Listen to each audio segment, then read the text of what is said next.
با اپلیکیشن گل گیفت از هر جای دنیا که هستین هر کسی رو که دوست دارین بی بهانه خوشحال کنین.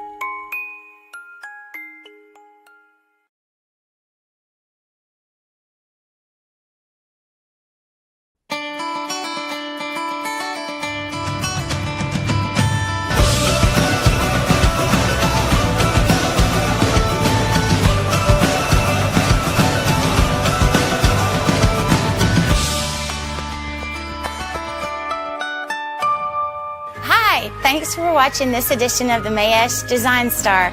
I'm Christy Holtze, and today I'm here to talk about bouquets. Asymmetrical garden-style bouquets for a bride who's focused on meaning and intention and likes the flowers from the garden. The first thing that I do when I'm actually building my bouquet is create what I call as a skeleton. And in my skeleton, I like to use some sort of flower that has a stick. Like, I'll tell Kelly, does it have a stick in it? Does it have a bone in it? Russian olive is great to use. Camellia also has a nice firm bone in the back of it that you can use. And this is going to be the bone of, and the backbone of the bouquet. I like to create an X and then put one straight up in the middle. We strip the leaves down to the bottom, and I just keep layering, kind of similar to the compotes, but layering the greenery one on top of the other.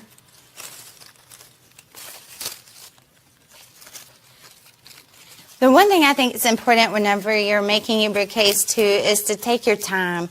I may be more hurried today because I'm showing you how, but I really encourage people to not be restricted by time on the bouquet. And even if you get in a creative slump, or maybe you've made it and you just don't care for it, it's okay to take it apart and to start over again.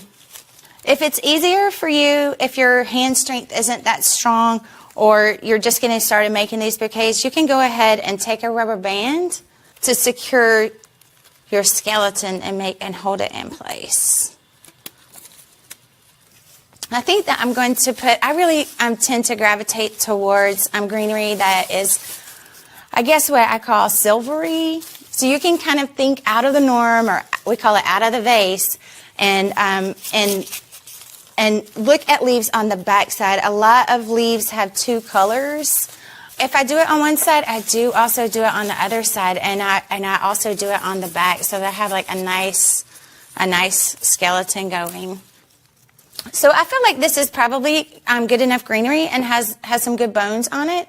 Don't stress out about it too much. Just think to yourself, it doesn't have to be perfect to be beautiful. And also, just remind yourself you can always start over. Now that we have our skeleton for our bouquet, you've layered your greenery. I like to start with the focal flowers. I usually find one that is just I'm mesmerized by, or maybe it's your bride's favorite flower or something. I think that it'll tell the story of the bride. And also sometimes I start with something to sort of anchor the bouquet. I'm going to swap that, and I'll tell you why.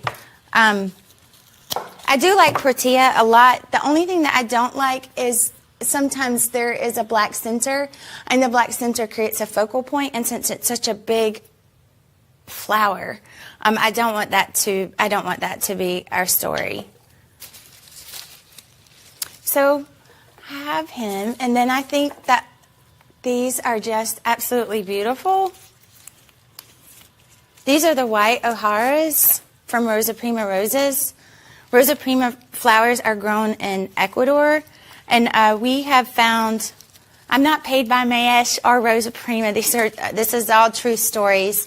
We found their farm or their brand a couple of years ago, and they were just consistently amazing flowers, and we felt like that was what we needed. We didn't have the time or money to, we did not have the time or the money to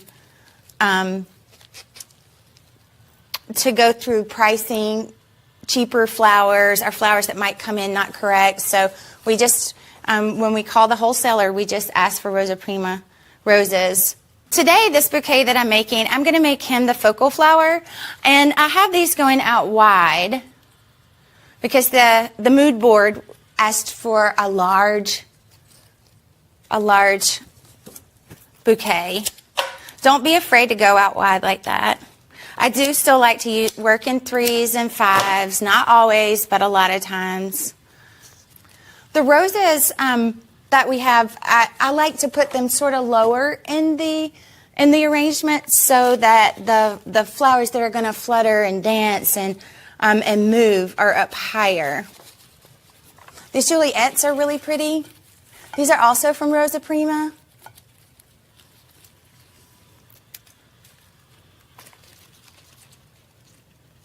I'm going around this bouquet. A lot of times I cluster 2, but again, I'm using 3. If the stems are too long while you're working with them, just trim them off and don't rush. The only thing in our shop that doesn't have a recipe, anything else could have a recipe, but is the bridal bouquet. We don't want the designer to be restricted to a recipe on the bridal bouquet because I believe that it's the most important item in the whole wedding. And we like to use a little bit from the reception, from the ceremony. I like to use a little bit of everything in the bridal bouquet. This is the cafe latte, and I'm clustering them over there together. I felt like they matched the color palette over here a little bit better. This is a nice, interesting piece, so I think I'm just going to go around with 3 of those. This is explosion grass. It's something that I didn't ask for in my recipe or in my poll from Kelly. It's something that she just put in there. One of those unexpected items that she foraged from her cooler in LA. And I'm putting it right under those other greens that I had there. Spray roses are another really pretty item to include in your bridal bouquets. And I usually try to color block or make it ombre. I just think that it's a little more natural to place the white flowers close to the white flowers, the pink flowers closest to the pink flowers. I think it's important to have something unexpected and kind of keep things tonal as possible. I prefer to work in one tone, like all yellow or all white or all red, and just have variations of different flowers in those tones. I also like to use carnations. Somewhere along the road they got a bad reputation, but they offer amazing color and they are not very expensive, so you can add them in. A lot of people say, oh, I don't like carnations, but they just don't know that they really do. To me, it's more about the color story, and it adds color to have them. And again, I'm doing it, and if I have 1, then I always have 3. I don't twist my bouquets around. You'll see that really common, and I admire people that do. But I'm afraid that they wouldn't be asymmetrical. I'm afraid that when I do that they become more uniform and they become more less imperfect. The cafe au lait, I'm going to put him up here where he's got room to breathe. That's another trick that's important to a garden style arrangement that has lots of movement, is things have to have room to open up. Ranunculus are one of my favorite flowers because they're so hardy. I try to avoid using wires at all costs, but sometimes you just have to. And ranunculus are one of those flowers that sometimes we wire. I did three tulips again. Tulips are the only flowers that I know of that grow in water. And they also stand up straight and go towards the sun. So when I use them, I have to be careful and tuck them in pretty low. What else should we put in there? Maybe some scabiosa pods? These are the little flowers that flutter. This is a scabiosa. And I'm putting them up. It may feel funny to you that they're up so tall, but if you can see, you're a good inch above the round flowers. I just added 2 peonies in. And this is to widen it out for this style of bouquet. This was the bouquet that was on the mood board, this style of bouquet. And then I think that we're really about done. I might add some roses around because I want this to be the story. Maybe we should do the O'Hara since we're a Georgia florist, and these flowers have come all the way from Ecuador through Mayesh to me and to us. This is Caitlin Baxter. She is I hate to call her my assistant because she's really the ringleader. But she has been working weddings with Cone House Flowers for many years now. Hi, Caitlin. Hi. What's your favorite flower? Probably a Juliet rose. Oh, yeah. She's crazy about the Rosa Primus, too. So I'm going to give her this bouquet. This is what we always do. Of course, we would do it lower, but I like my stems short, this is a trick because some people like their stems long. I prefer them to be short. If a bride really wants them long, we'll do them long.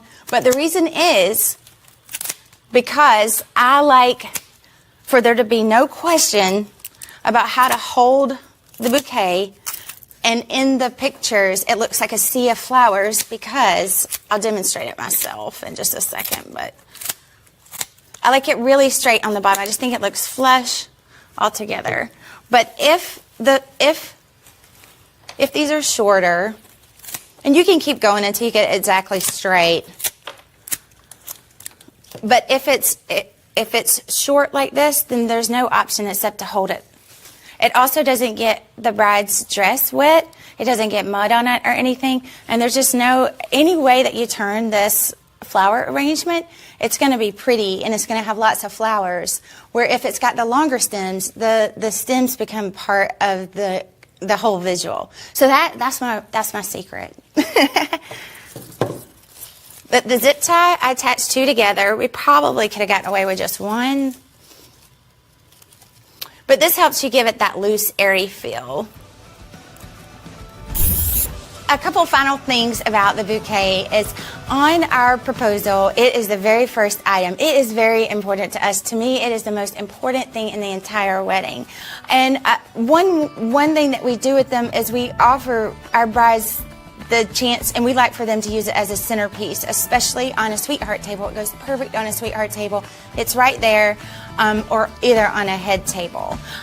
This is called the Gatsby from Accent Decor, and we use them for the bridesmaids and also the bridal bouquet, and they serve as a bouquet and a centerpiece.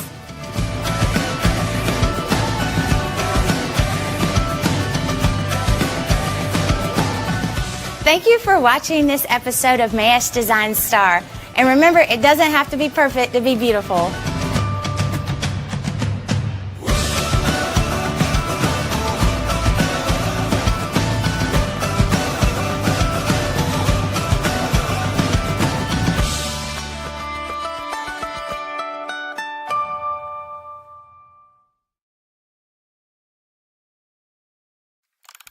با اپلیکیشن گیفت از هر جای دنیا که هستین هر کسی رو که دوست دارین بی بهانه خوشحال کنید.